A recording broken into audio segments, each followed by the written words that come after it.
¿Quiénes son los descendientes de africanos dispersos por todo el mundo? ¿Cuál es su pasado? ¿Qué han aportado a la cultura mundial? ¿Por qué no sabemos más sobre ellos y su pasado? Para responder a esas preguntas, debemos levantar el velo de culpabilidad y de dolor que han cubierto los 1000 años de historia de la esclavitud de los pueblos de África en tierras lejanas. La esclavitud fue un fenómeno mundial y la palabra esclavo viene de un pueblo del mismo nombre y que fue esclavizado en muchas sociedades. Sin embargo, cuando se habla hoy de esclavitud, la mayoría piensa en los pueblos de África subsahariana y sus descendientes esclavizados en las tierras del desierto del Sáhara, el Mar Rojo y los océanos Índico y Atlántico. Aunque los efectos de la esclavitud no han desaparecido y que las huellas de este fenómeno son visibles en nuestras sociedades, actuamos como si no pudiéramos recordarlo.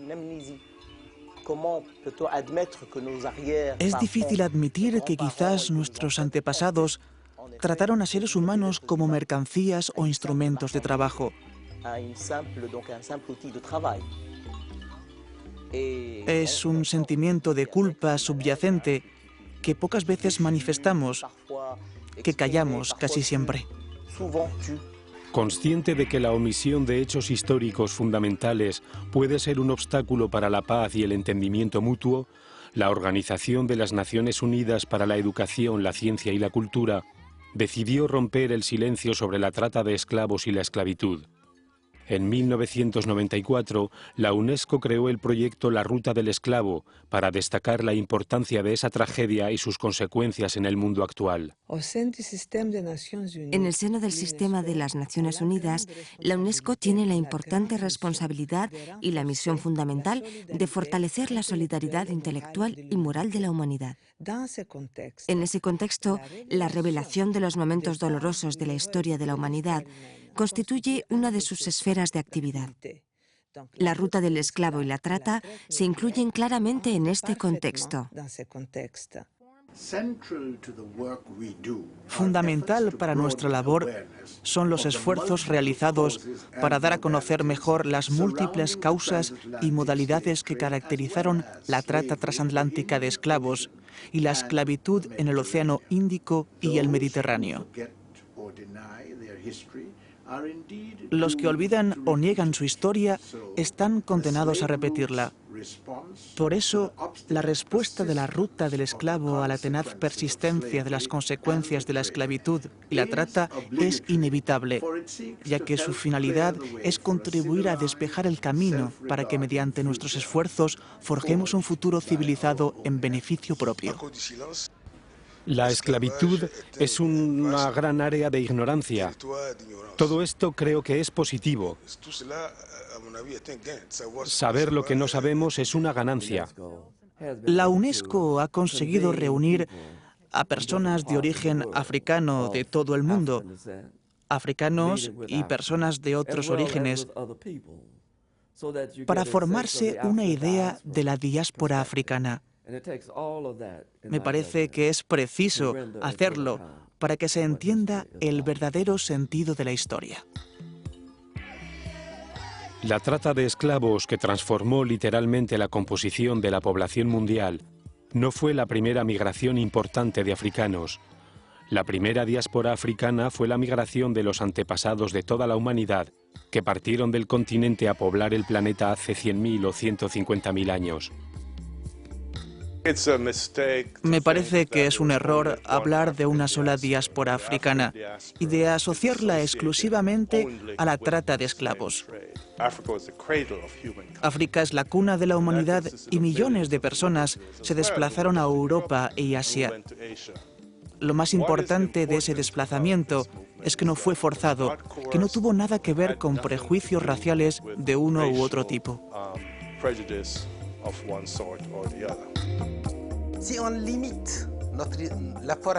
Limitar la contribución de África a la esclavitud sería un error histórico, humano e ideológico.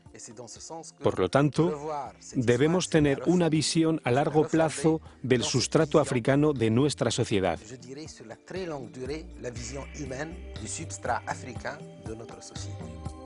La deportación masiva de africanos esclavizados a tierras lejanas empezó hace más de 1500 años con la trata de esclavos transsahariana y el comercio en las regiones del Mar Rojo y el Océano Índico. Los esclavos eran deportados al Magreb y Egipto, y de allí a países de confesión musulmana o cristiana, España e Italia entre ellos, o mucho más lejos, a Oriente Medio, Siria, incluso a Arabia Saudita a través de Egipto.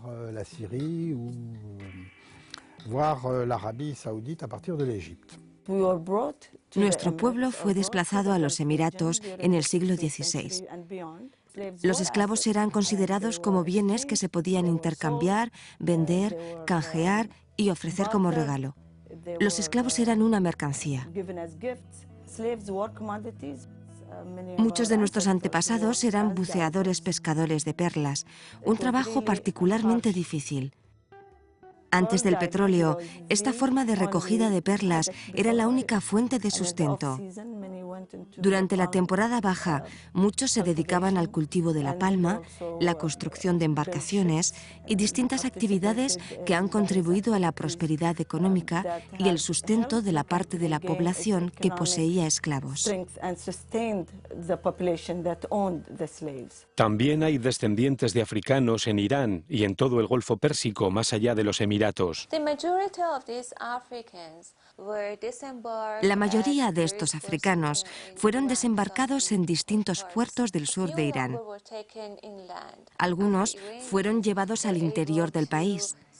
Los afroiraníes consiguieron mantener tradiciones africanas que perduran en algunas prácticas y ceremonias. Por ejemplo, la que ellos conocen como zar, el mismo nombre que se utiliza en Etiopía. En esas culturas africanas se incorporaron muchos elementos islámicos e iraníes y al fin se creó una nueva forma de identidad de los afroiraníes.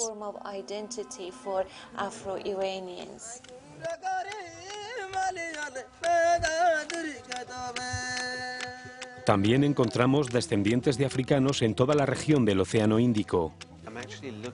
En realidad, considero que el Océano Índico es la gran vía de migración del sur, en este caso una migración principalmente forzada, un desplazamiento de personas que eran consideradas como mercancías a lo largo de una vía que conecta a Asia y África.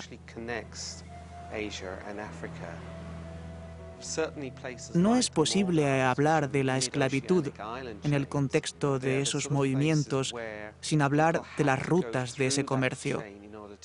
Hay lugares como las Maldivas, una cadena de islas perdidas en el océano, que eran etapas obligadas de las expediciones a Sri Lanka o la costa occidental de la India y de allí al este de la India, al Golfo de Bengala.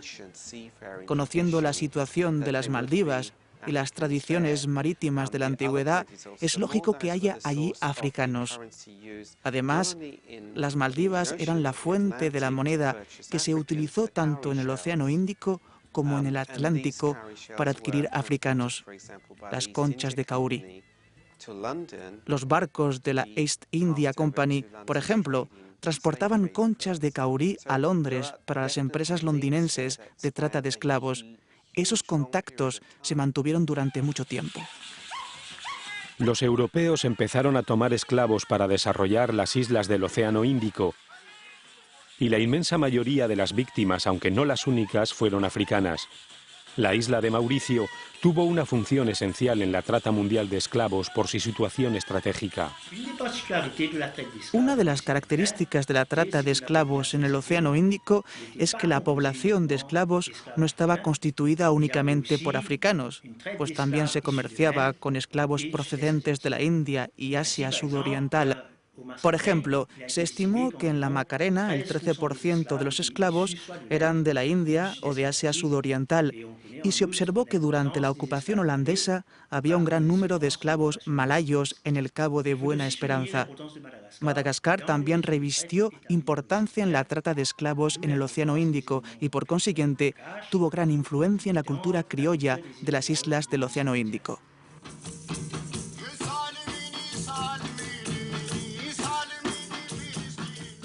Personas originarias de África Oriental, desde el Cuerno de África al norte hasta Mozambique al sur, migraban o eran enviadas a distintas partes de la India donde recibieron la denominación genérica de Sibdis. Los Sibdis asumimos con orgullo nuestro origen. El Nizam que gobernó estas tierras trajo a algunos africanos para su ejército. Nuestros antepasados fueron desplazados a la India hace 800 años como esclavos o soldados, o vinieron aquí a comerciar. Algunos de los numerosos africanos reducidos a esclavitud como soldados de los soberanos llegaron a desempeñar funciones poco previsibles. Fuera de África, han sido las únicas poblaciones no africanas gobernadas por africanos negros. He podido comprobar en varios lugares, gracias a los vestigios de monedas, sellos, fotografías o famosas pinturas en los grandes museos del mundo. Comprobé por primera vez la posición de poder de algunos africanos en los retratos de Malik Ambar, un famoso general que controlaba el sultanato de Ahmednagar. Malik Ambar fue traído a la India como esclavo. Su amo tenía 500 esclavos y algunos indicios apuntan a que él mismo era africano. Llegó a gobernar la región y opuso la máxima resistencia a la campaña que emprendió el emperador mongol para conquistar la mayor parte del territorio de la India. Los Sibdis se han distinguido igualmente por su arquitectura en distintas regiones de la India. La más famosa de las construcciones Sibdi es la isla fortificada de Janjira, uno de los emblemas arquitectónicos de la India. Bajo la autoridad de la familia real de los Sibdis del Principado de Janjira, este fuerte controló la navegación a lo largo de la costa de Konkani desde el siglo XVII hasta la creación del Estado de la India en 1948.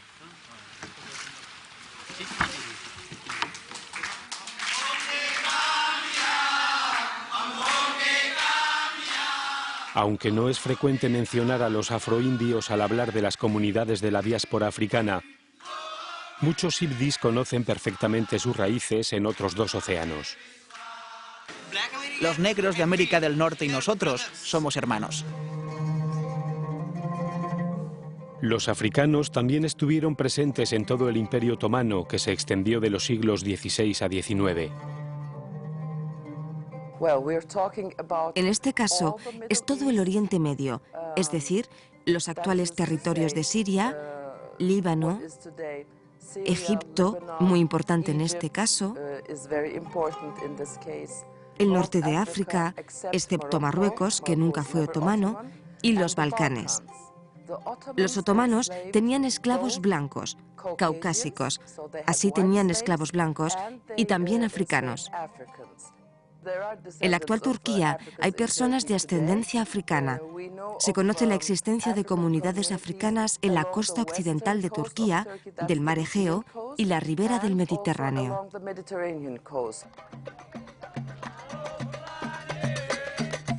Ahora bien, la presencia de africanos en buena parte del mundo árabe musulmán es muy anterior a la trata de esclavos.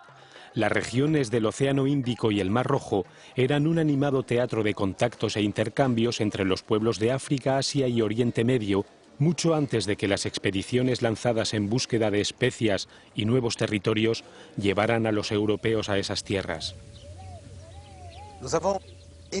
Pertenecemos a una corriente de opinión que siempre ha asociado la estructura humana del norte de África al mundo mediterráneo. No hemos tenido en cuenta el continente más importante en esta colonización. La arqueología, la historia de la antigüedad y la prehistoria nos demuestran cuán importantes han sido las migraciones del sur en la población del norte de África. Las raíces y el sustrato africanos pueden verse fácilmente en esta región.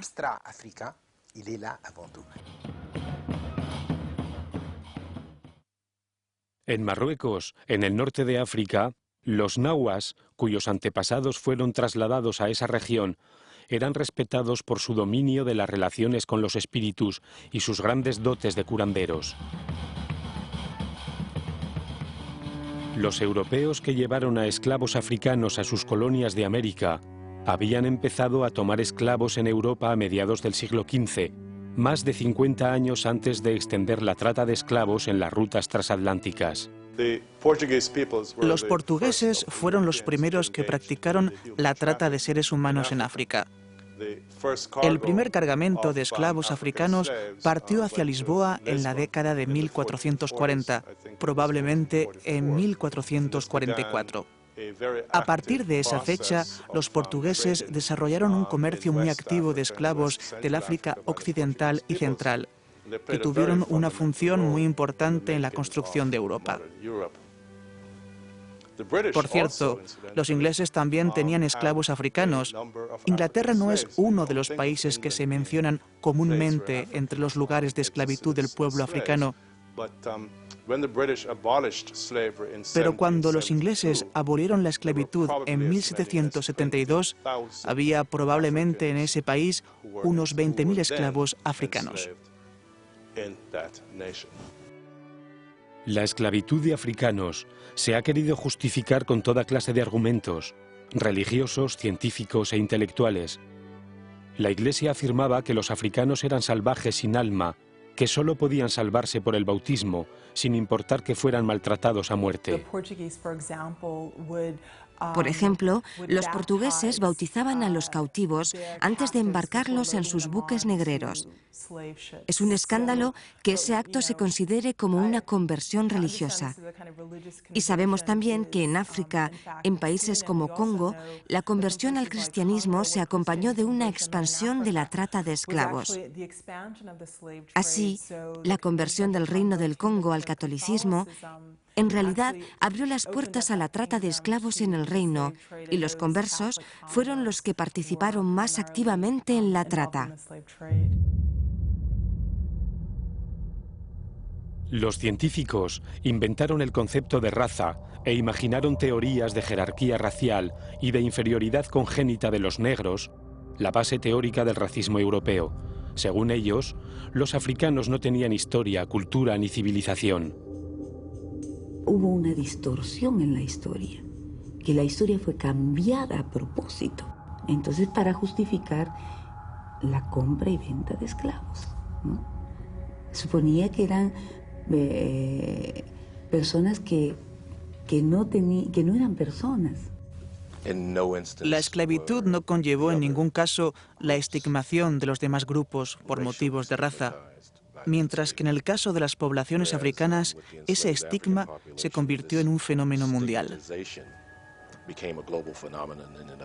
En anteriores sistemas de esclavización, en África y en otras regiones, los esclavos eran considerados como seres humanos.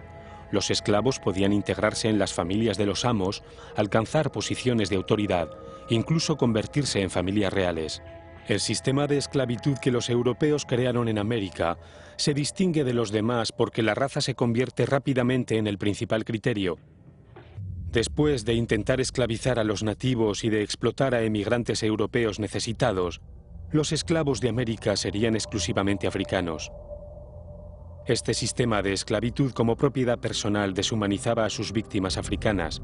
Millones de africanos arrancados del continente durante casi 400 años y varias generaciones de sus descendientes no fueron considerados como seres humanos.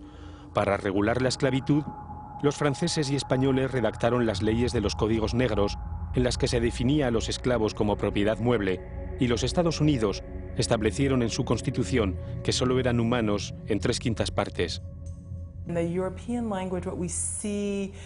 El lenguaje que emplean los europeos introduce el concepto de mercancía humana y define a los esclavos por su capacidad de trabajo, una forma de valor monetario.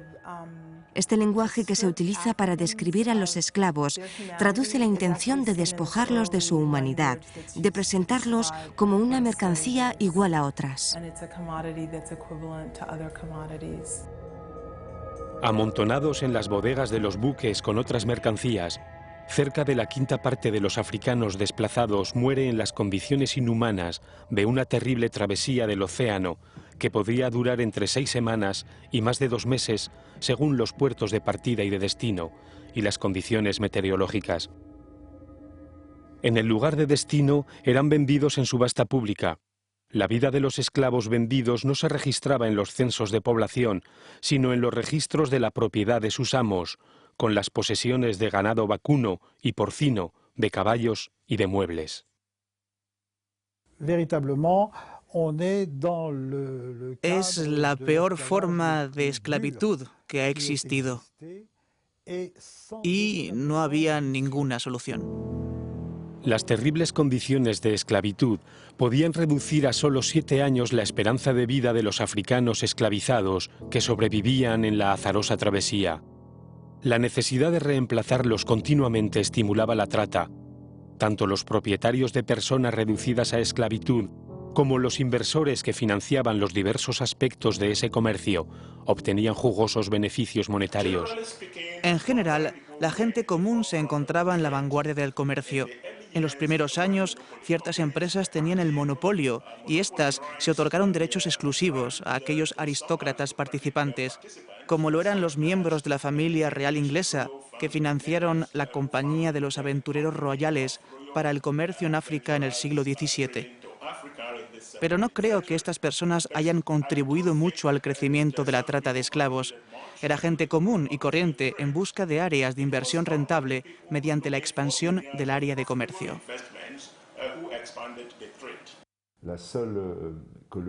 Solo la colonia de Santo Domingo, la parte francesa que corresponde a la mitad occidental de la actual isla de Haití, mantenía financieramente a 1 de cada 8 franceses. 1 de cada 8 habitantes de Francia vivía del trabajo de 500.000 esclavos, es decir, cada esclavo mantenía a 5 o 6 franceses. Prácticamente toda la trata francesa se concentraba en Santo Domingo, que era la colonia más rica del mundo. El comercio con Santo Domingo representaba el 60% del total de Francia, y esta colonia hizo la riqueza de las ciudades costeras que comerciaban con ella, ciudades como Burdeos o Nantes. La riqueza de Haití era la producción de azúcar, la más valiosa de las mercancías importadas a Europa en el siglo XVIII.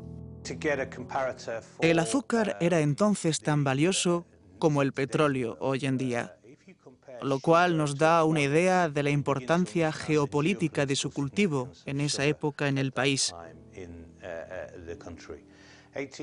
Durante el decenio de 1700 y hasta 1807, en toda Europa occidental, la demanda de azúcar era voraz, casi obsesiva, y la industria azucarera llegó a tener tanta importancia geopolítica que Francia y el Reino Unido, en particular, se hicieron frecuentemente la guerra por el dominio de las plantaciones del Caribe y las colonias productoras.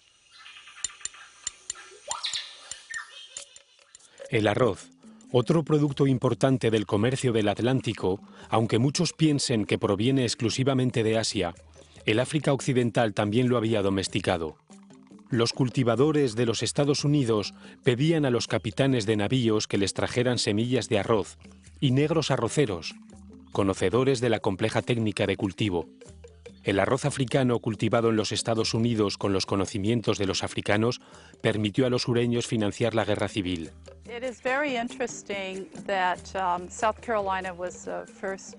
Es significativo que Carolina del Sur fuera la primera colonia que se separó de la Unión. El arroz era la principal fuente de riqueza de esta colonia, una mercancía tan importante para el desarrollo de los estados del sur como el azúcar para Inglaterra durante el período colonial. La trata de esclavos se desarrolló en buena parte como un comercio triangular, con doble beneficio de enriquecimiento de los europeos y despojo del principal recurso de África, su capital humano. Las mercancías producidas en Europa se enviaban a África para cambiarlas por africanos, que eran enviados a América a trabajar en la extracción de materias primas para Europa. Los barcos partían de Lisboa, Sevilla, Ámsterdam, Londres, Liverpool, Nantes, Burdeos, también de Río de Janeiro, Bahía, La Habana, Newport, hacia África, y retornaban con las riquezas de América. Siempre se ha luchado contra la esclavitud. Es importante romper el silencio que ha hecho pensar que los esclavos o los africanos se mostraron pasivos o aceptaron la esclavitud. Recuperar y quebrar ese silencio que fue construido en que la aceptaron porque la esclavitud ya existía en África y porque los africanos estaban acostumbrados al trabajo sedentario. No son más que argumentos fabricados para justificar la esclavitud.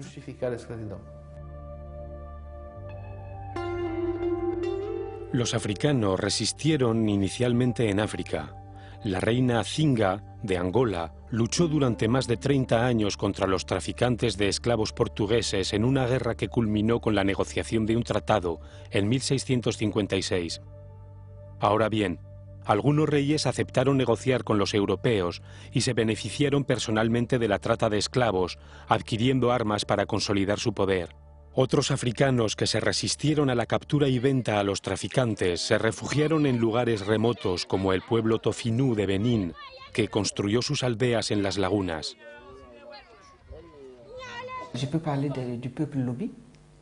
Recordemos que los Lobi, una comunidad del noroeste de Ghana, huyeron de su territorio por la imposibilidad de sostener una guerra de guerrilla con sus únicas armas, arcos y flechas, contra monarcas de la región que los reducían a esclavos con ayuda de armamento moderno.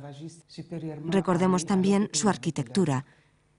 Esas comunidades vivían en habitaciones cerradas, con una terraza y un único acceso triangular que solo permitía el paso de una persona a la vez. Los moradores podían ver al enemigo y disponer del tiempo necesario para defenderse. Las habitaciones tenían pequeñas aberturas circulares que les permitían vigilar el entorno.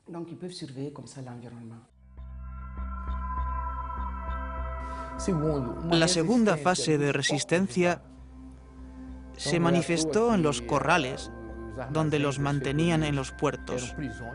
Los esclavos oponían resistencia al embarcar y se rebelaban durante la travesía. Ha trascendido la historia de algunos buques que fueron tomados por los esclavos y se hizo una película del más famoso de ellos, El Amistad. En fin, los esclavos también se sublevaban en sus lugares de trabajo. La primera de las grandes rebeliones de esclavos africanos de la que hay testimonios ocurrió en Irak.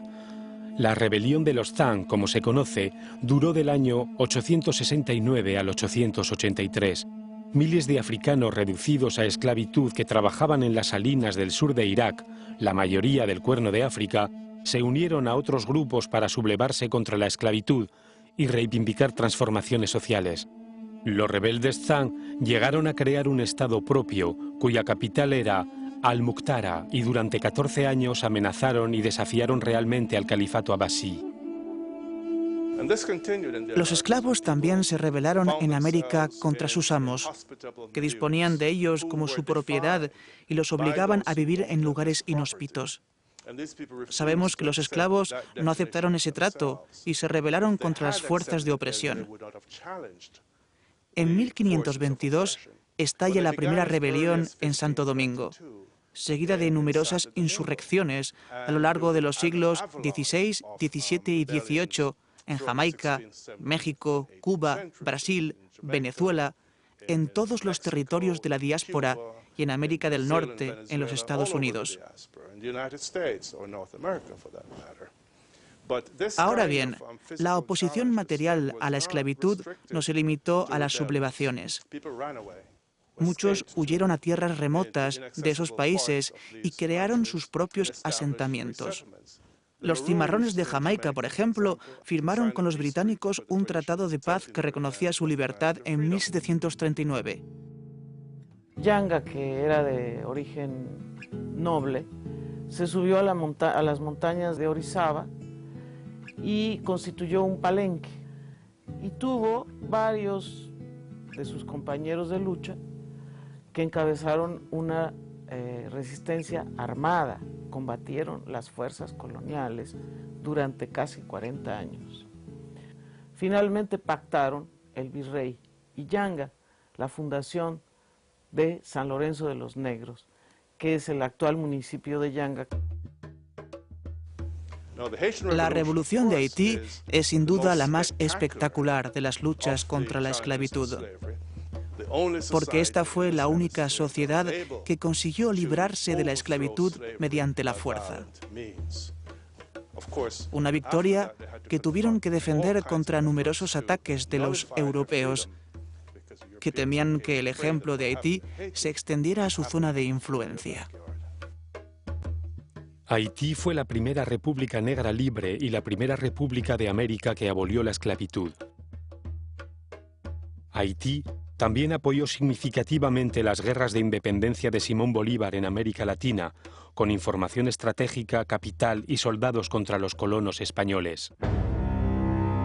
Las luchas de los esclavos por la libertad empezaron a recibir el apoyo de colectivos de personas cada vez más influentes en Europa y en América, que descubrían, de la boca de antiguas víctimas, la monstruosidad del sistema que se había desarrollado en sus naciones, que había hecho su riqueza y había transformado sus hábitos alimentarios.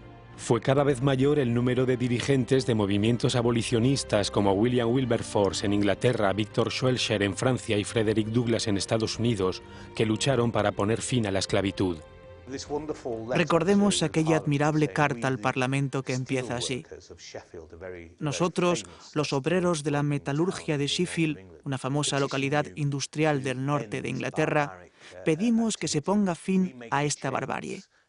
Nosotros fabricamos las cadenas y cosechamos beneficios por la venta de grilletes y otros instrumentos de sumisión a plantaciones de esclavos de todo el mundo. Le parecerá que obramos en contra de nuestros propios intereses, pero estamos convencidos de que hay que acabar con ese comercio, independientemente de las consecuencias económicas que nos puedan afectar como trabajadores. Los abolicionistas ingleses, que habían recurrido a diversas tácticas, como boicotear el azúcar producido por esclavos, consiguieron que el Parlamento pusiera fin a la trata esclavista en el Atlántico en marzo de 1807, aunque no a la esclavitud en la región, que duró 80 años más.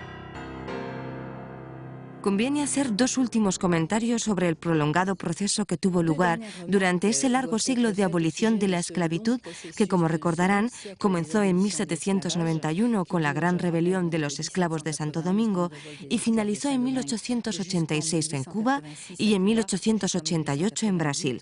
Para empezar, cabe mencionar la escasa solidez de los argumentos de los abolicionistas occidentales de los siglos XVIII y XIX, que eran básicamente morales o religiosos, y rara vez de carácter económico. Con muy poca frecuencia criticaban los intereses económicos, financieros y comerciales que estaban en juego, lo que obviamente favorecía a los dueños de las plantaciones, que mantenían un diálogo directo con los poderes centrales en general. El movimiento abolicionista de los británicos por motivos humanitarios no es la única explicación. En realidad, despuntaba la revolución industrial y los ingleses ya empezaban a transferir el capital de los esclavos a las máquinas.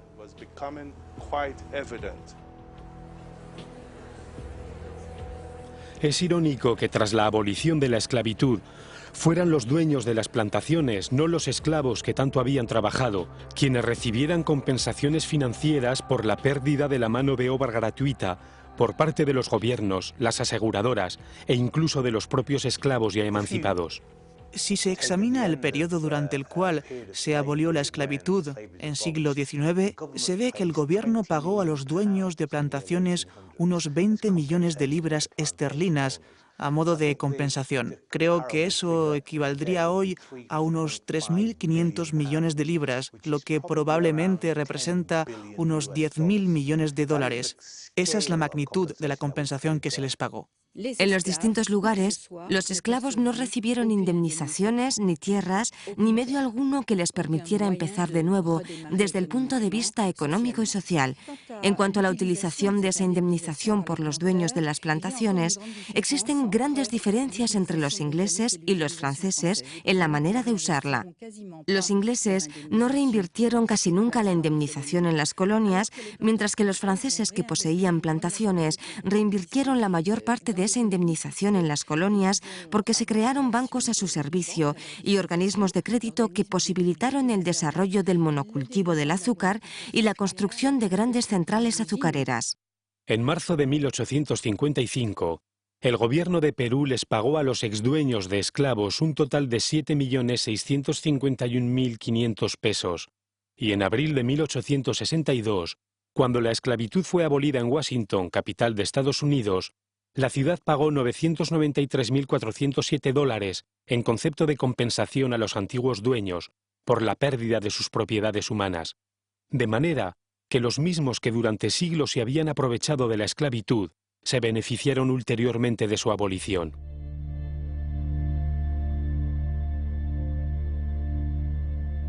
A cambio de reconocer la independencia de Haití y de alentar a otros países a que hicieran lo mismo, Francia obligó a su excolonia a pagarle 150 millones de francos en oro para compensar a los antiguos dueños de plantaciones. Haití tuvo que estar pagando todo un siglo para satisfacer esa exigencia. Por desgracia, una vez que Haití logró la independencia, nos hallamos completamente aislados. Ningún país quería establecer relaciones diplomáticas con nosotros. Necesitábamos restablecer relaciones con otros países para poder comerciar con ellos.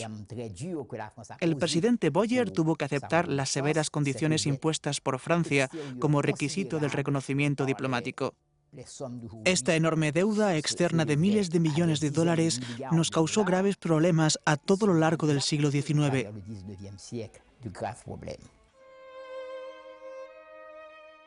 La esclavitud de los africanos generó gran riqueza y poder en las mentes y plantaciones de las colonias de Europa y parte de América, pero también provocó el subdesarrollo de África. Durante los siglos de trata de esclavos transsahariana y transatlántica, se destruyeron sistemáticamente las sociedades, economías y culturas africanas, y en todos los lugares los africanos y los descendientes de los esclavos africanos todavía sufren las repercusiones de esa situación. Es la esclavitud que ha causado el retraso actual de África. Sin el restablecimiento de la memoria, no podemos saber, por ejemplo, que hace 400 años Europa y gran parte de África estaban al mismo nivel de desarrollo económico, y que si hoy se habla de subdesarrollo, hay países que fueron subdesarrolladores, y estos países fueron europeos. En el siglo XVIII, los exploradores y los investigadores calcularon de modo aproximado el tamaño de la población y en el siglo XIX tan solo había 200 millones de habitantes. Al comparar la población de los siglos XVI y XIX, se observa que la del siglo XIX era 3 veces menor. En consecuencia, se puede estimar que en el siglo XVI la población del África subsahariana, el África negra, era de unos 600 millones de habitantes. Esa población sufrió una guerra de 100 años que duró 300 años con las armas de los siglos XVII y XVIII. La perspectiva y el marco interpretativo que se habían aportado al estudio de la colonización de América apuntaban a que había sido fundamentalmente una empresa europea. Pero desde el punto de vista demográfico, eso no es cierto. Entre 1492 y 1776, es decir, aproximadamente en los primeros 300 años de la llamada colonización europea de América, 6,5 millones de personas cruzaron el Atlántico y se asentaron en América. De esos pioneros, si se les quiere llamar así, que fueron 6,5 millones, solo 1 millón eran europeos. Los otros 5 millones fueron africanos, y ese simple dato demográfico exige que cambiemos de perspectiva sobre la índole de la llamada colonización de América. En la medida que pasó de ser un continente poblado principalmente por los pueblos americanos autóctonos a ser una tierra habitada por pueblos venidos del otro lado del Atlántico.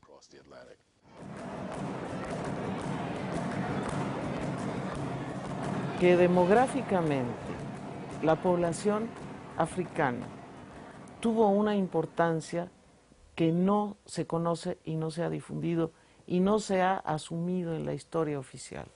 En el primer censo, el primer cálculo demográfico de México, en el año de 1740, menos de 30,000 españoles, 400,000 indo-afromestizos y cerca de 200,000 negros. La participación de España en el tráfico negrero hacia el Caribe latino fue tardía, pero intensa, y violó los convenios firmados entre Inglaterra y España, primero el de 1817 y luego otro que se firmó en 1835.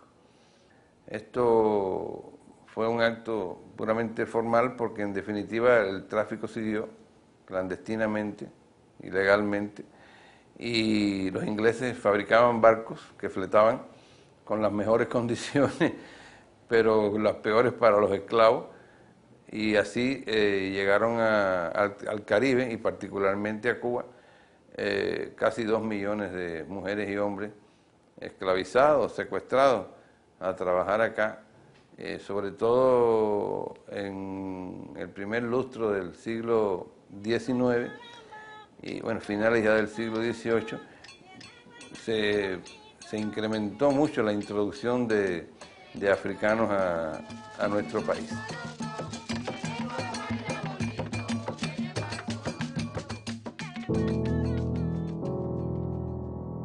La mayoría de los historiadores cree que la mejor manera de calcular el número de personas que cruzaron el Atlántico con rumbo a América consiste en usar los registros de navegación. Estamos hablando de una cifra que quizás se sitúe entre 35,000 y 38,000 viajes. De modo que creemos que ahora hemos identificado a la mayoría de los viajes transatlánticos que transportaron a esclavos. Probablemente estamos hablando de la deportación de unos 12 millones de personas, el 85% de las cuales sobrevivieron al viaje. La consecuencia principal es que una gran parte de lo que hemos estudiado hasta la fecha sobre América, especialmente en lo que respecta al desarrollo de la cultura, es tan sumamente especializado desde la perspectiva europea que hemos pasado por alto la esencia de la historia y la creación cultural que tuvo lugar durante la época colonial. Eso es un gran reto para nosotros, los especialistas y otras personas a las que les interesa conocer la verdad acerca del desarrollo de ese hemisferio para volver a las fuentes y empezar a determinar la influencia cultural, política y social de la mayoría de la población que vivía en esa región, en lugar de seguir narrando la historia de la minoría que en realidad es tan ideológica como cualquier otra. La conspiración de silencio en torno a la trata de esclavos transatlántica indujo a la gente a creer que poco era lo que podía llegar a conocerse al respecto y redujo al mínimo su alcance histórico. En realidad, como la esclavitud y la trata esclavista fueron las bases de una actividad comercial extraordinariamente lucrativa que se llevó a cabo en el mundo atlántico durante siglos, los archivos de las naciones esclavistas contienen registros detallados que demuestran la enormidad de ese inhumano comercio de personas.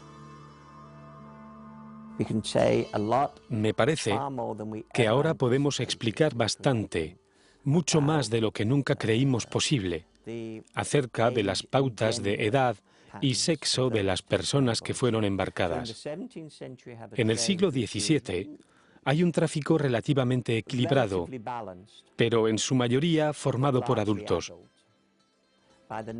Hacia el siglo XIX, el tráfico se realiza mayoritariamente con esclavos del sexo masculino y la relación suele ser de 2 a 3 hombres por cada 1 a 3 mujeres, pero entre ellos hay una alta proporción de niños.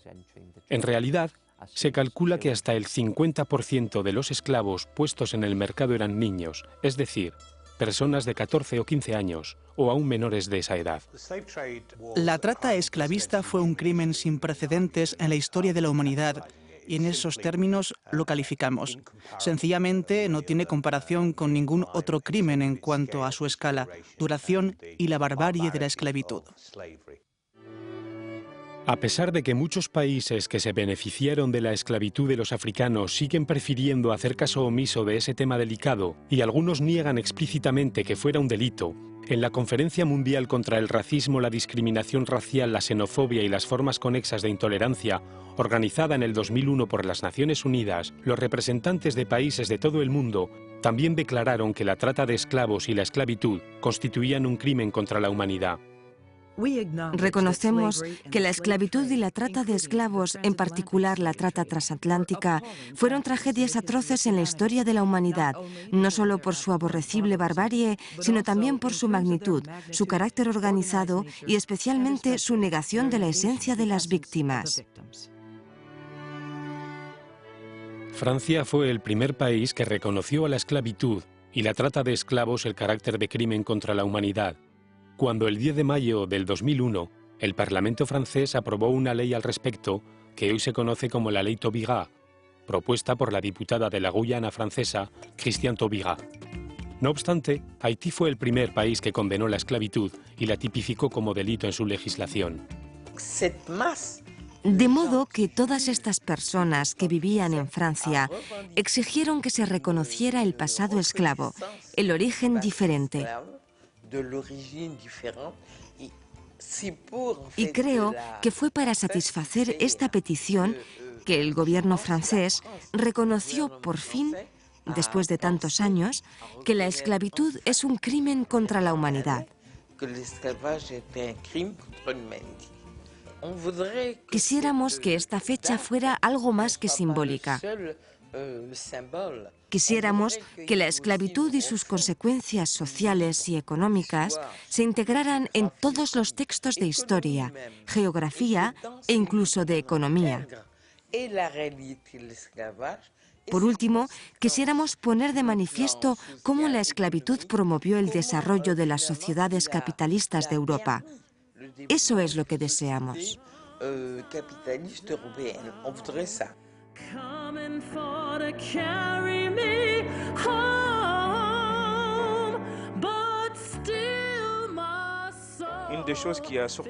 La gente se sorprende al observar la influencia que África ha ejercido en muchas sociedades. Sabíamos que los africanos habían contribuido a la cultura, la danza y la música, y las nuevas investigaciones muestran que no se pueden entender las costumbres alimentarias, la tecnología, los sistemas de conocimiento, las creencias y los comportamientos psicológicos sin hacer referencia a la trata de esclavos y la esclavitud. Ahora, también hemos podido seguir los desplazamientos de personas a lo largo del tiempo desde determinadas regiones de África hasta determinadas regiones de América. Opino que constituye un gran avance que permite comprender no solo la demografía de la trata, sino también sus consecuencias étnicas y, naturalmente, a través de todo eso, las repercusiones culturales de la esclavitud transatlántica. Con la llegada de los negros esclavos, entre finales del siglo XVIII y principios del siglo XIX, acelerada en este proceso esa llegada, se produce una simbiosis muy fuerte entre las culturas que ya existían en Cuba y las culturas africanas. Las religiones, las costumbres, la música. Esto es extraordinariamente importante en la cultura cubana. África marca la cultura cubana, dando las características fundamentales de lo que somos los cubanos de hoy.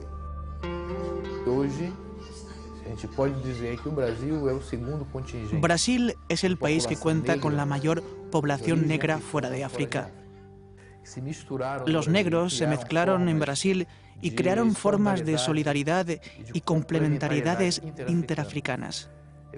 Me refiero a los Yoruba y los Hausa, que son poblaciones procedentes de los actuales Nigeria y Benín, y los Akan, los Bambara y los Peul, que en su mayoría eran pueblos bantúes que venían de la región del Reino del Congo y Angola.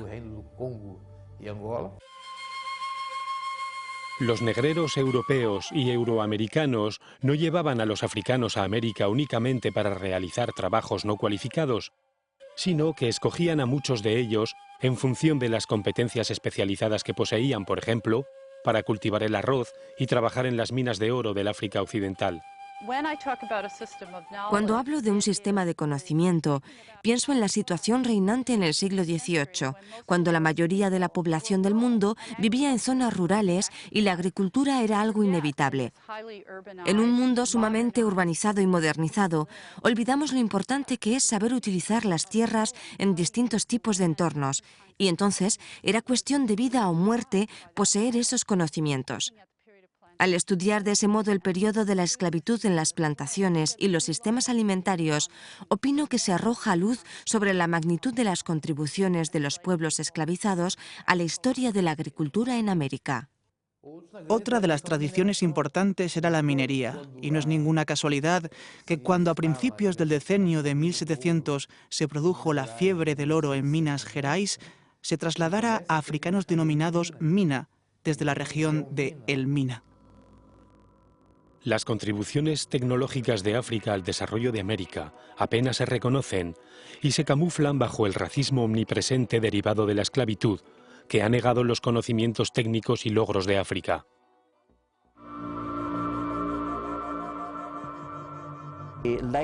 El legado de la esclavitud todavía está presente entre nosotros, y hay asuntos que se derivan de ese legado que todavía tendrán que abordarse en cuanto a reconocer el trauma de los descendientes de esclavos como consecuencia del traslado forzoso de sus ancestros a través del Atlántico. Este proceso sigue influyendo en las oportunidades y expectativas de las personas en todo el ámbito atlántico.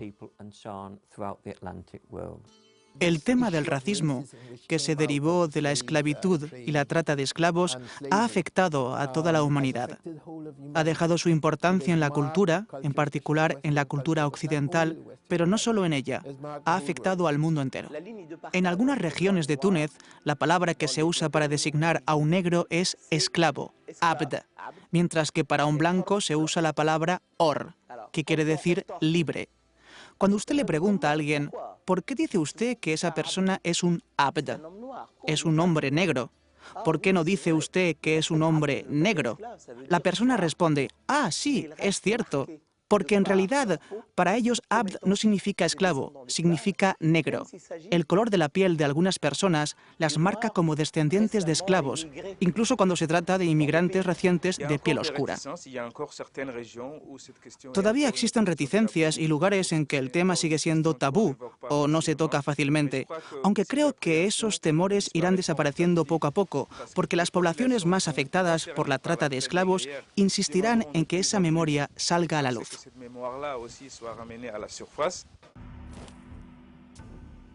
En muchas ciudades, hoy en día la gente camina por calles asfaltadas gracias a los beneficios obtenidos a expensas de los pueblos esclavizados.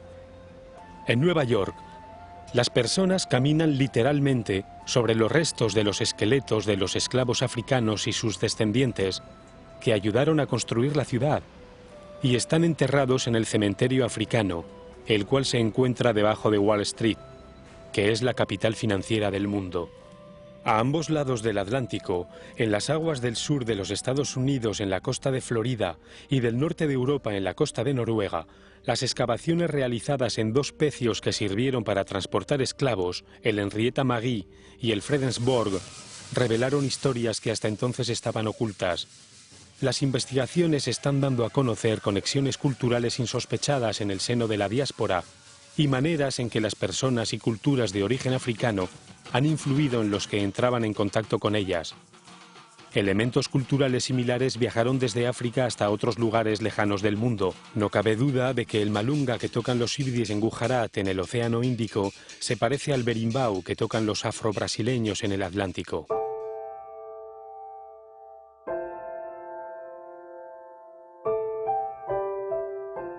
A pesar del modo tan poco envidiable en que los africanos salieron del continente para dispersarse por todo el mundo en la segunda diáspora, se convirtieron en el primer pueblo mundializado de la época moderna, en un vínculo humano y cultural entre África, el continente del que procede el hombre, y Asia y Oriente Medio, Europa y América. Al estar lejos de su país y verse obligados a reconstruirse en tierras extrañas, entre gente desconocida, en circunstancias intolerables, Esos africanos y sus descendientes triunfaron sobre la opresión más intensa y prolongada que se había conocido en la historia de la humanidad. El proyecto La Ruta del Esclavo de la UNESCO está contribuyendo a dar a conocer mejor la esclavitud como una tragedia que afecta a toda la humanidad.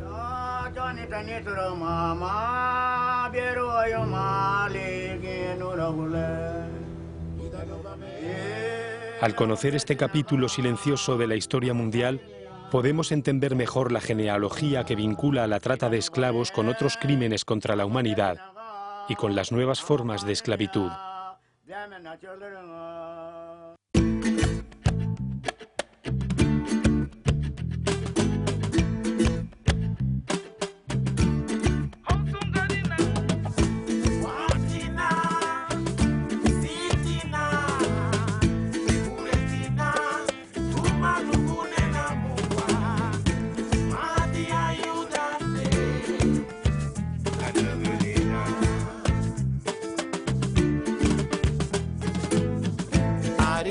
Babe, la segura